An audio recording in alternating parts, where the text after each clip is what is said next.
안녕하십니까? 마하 6.5의 속력으로 우쭐대는 세상에서 마하 20의 속력은 세상이 바뀌는 과정이고 군사력에서 힘의 우위를 가지며 판을 다시 짜야 하는 새로운 경쟁 시대가 되었습니다. 새로운 시대는 경제판을 변화시킬 것입니다. 그들의 속내는 아무도 모른다는 것입니다. 구독배를 눌러주시면 고맙겠습니다. 나는 정산뉴스가 아니기에 알맹이라도 정확하게 전해드리려고 합니다. 필요한 인생의 정보를 드리려고 노력하고 있습니다. 일본 8월 2일 한국을 백색 국가에서 우방 국가에서 제외한다는 발표를 했습니다. 기다렸다는 듯이 중국과 러시아는 북한 3국은 한미일 동맹체제가 삐걱거리자 일본의 단독 경제 태세를 테스트할 수 있는 기회를 잡았습니다. 러시아가 남하하다가 한국 영토를 침범했습니다. 이는 한일 동맹이 깨진 상태에 한미 동맹의 군사적 힘을 테스트해보려는 북중러의 계산된 의도입니다. 군사력과 경제력이 향상된 중국과 러시아의 아방가르드 미사일이 TNT 최대 500만 톤의 위력의 핵무기를 장착하고 극초음속 마하 20으로 1시간에 24,480km의 속력으로 20분 안에 미사일이 16개로 분산되어 미국을 타격할 수 있다고 했습니다. 지금까지 운영되던 미사일 방어 체계가 바뀌는 것입니다. 미래까지 지구상의 모든 미사일 방어 체제를 뚫을 수 있으며 요격이 불가능하다는 것은 상대를 쉽게 무력화시킬 수 있는 성능을 가졌기 때문입니다. 중국과 러시아가 합치면 미국의 방위 체제를 뒤집을 수 있는 수준까지 근접했다는 걸 보여주려는 힘의 테스트장이 되었습니다. 미국으로서는 아방가르드의 양산을 막아야 할 위기입니다.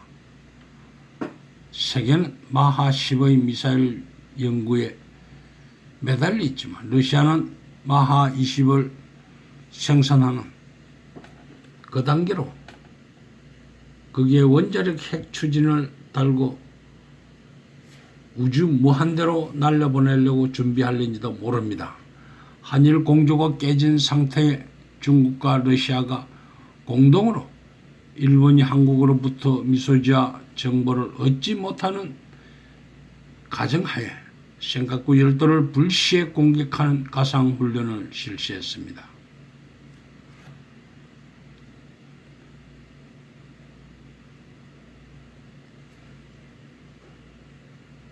미국이 중러를 동시에 군사력으로 상대하기에는 미사일이 2배 이상 많지만 힘이 분산되기에 일본이 군사력을 키워서 중국과 러시아의 태평양 진출을 봉쇄하려던 구상을 알아차린 아베는 먼저 미국이 중립지대 생각을 하고 있을 거라는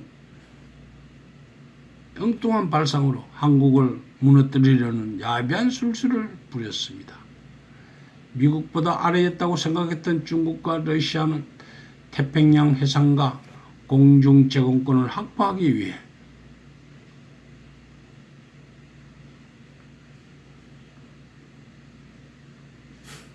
일본의 힘을 약화시키는 것이 필요한 시대가 되었습니다.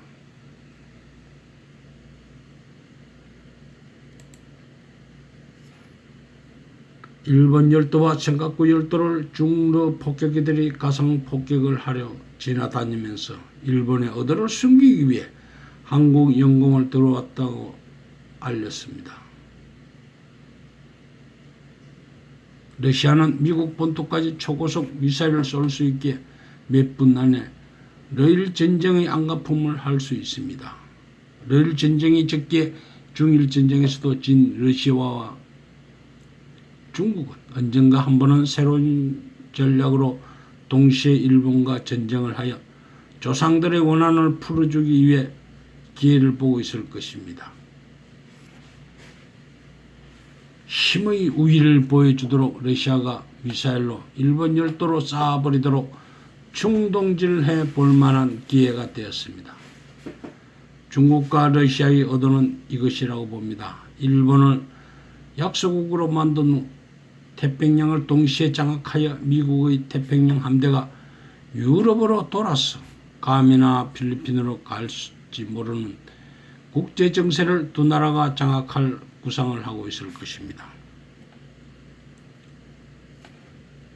트럼프가 중국과 무역전쟁을 하면서 너무 위험하게 중국의 약을 올리고 있습니다. 몇 년 후 중국과 러시아가 동시에 일본을 미사일로 제압하고 미국에는 잠잡고 있지 않으면 마하 20의 미사일로 겁을 줄지도 모릅니다. 전문가들은 중국의 경제가 모래성 위에 지어졌다고 생각하고 미국에는 절대로 못 이긴다고 말하지만 20년 전의 생각일지 모릅니다.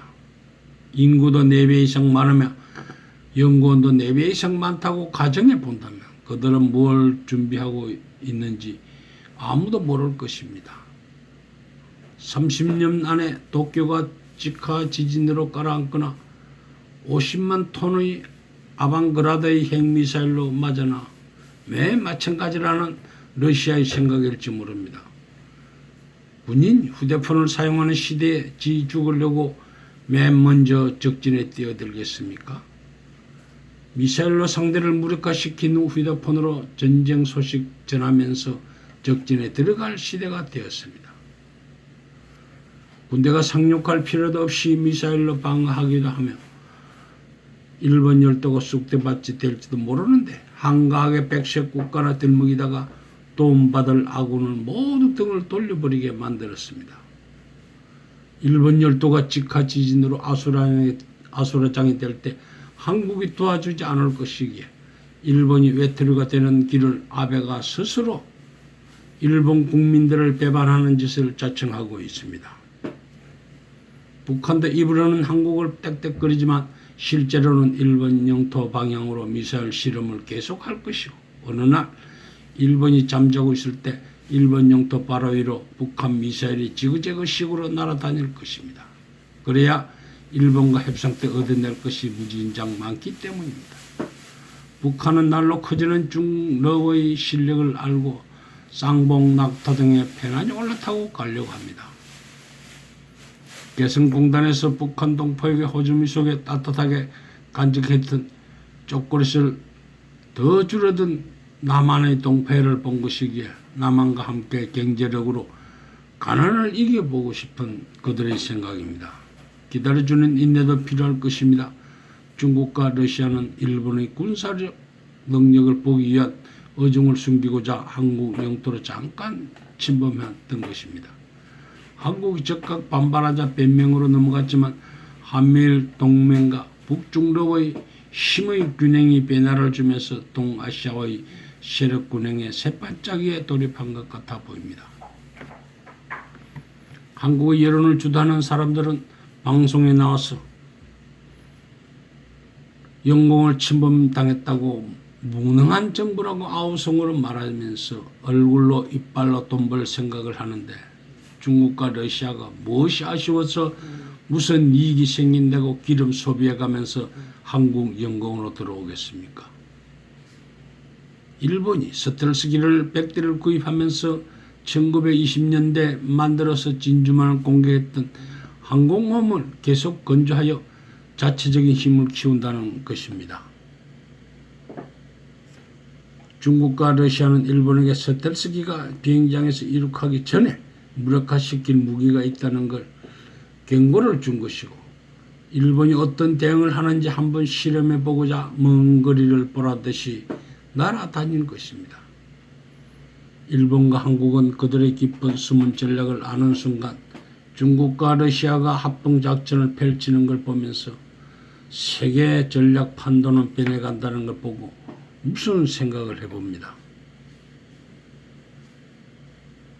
러시아와 중국이 합작으로 마하 20 핵미사일을 활용한다면 미국이 두 나라를 동시에 전쟁을 하기는 어렵습니다. 중국과 러시아의 합작 전략을 누가 고도의 숨은 전략을 알겠습니까? 한 번도 듣지 못했을 것입니다. 그것이 오늘의 생존 경쟁과 현실입니다. 감사합니다.